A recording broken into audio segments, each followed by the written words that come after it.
And tonight, I feel like I'm a failure because of you. Maybe not because of you, di ba? But because I wasn't able to change your point of view. Nakakalungkot. Nakakalungkot. Tumawag ka sa akin, awang-awa ka sa sarili mo at it ended the same way. Pagod na kasi ako. I was not able to do anything for you. So, wag mo nang pasalamatan yung programa ko. Kasi napaplastikan ako. Alright? Maraming salamat. Pasensya na po. Hindi, wag ka humingi ng pasensya. Yan ka talaga, mga kaibigan. Tawag sa akin is either tanggapin nyo o hindi yung opinion ko.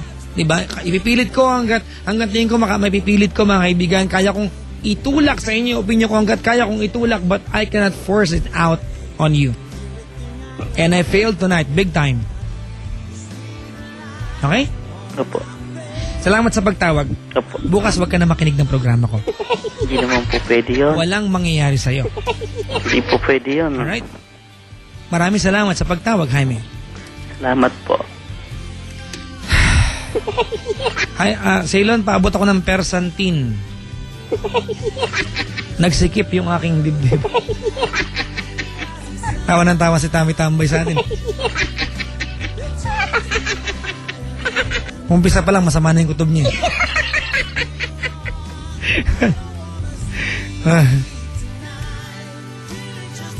Kaibigan, sa lahat ng kwento, huwag niyong kakalimutan na lagi merong dalawang sides yan.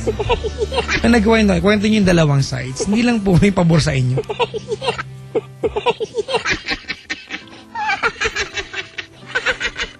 Eto na, mga kaibigan, ha? Para sa mga iyakin din. Iyak kayo yung tamang dahilan, mga kaibigan. Diba? Kasi nakakabush tignan, iyak kayo nang wala sa hulog. Makapagtubig muna. Makasikip ng dibdib.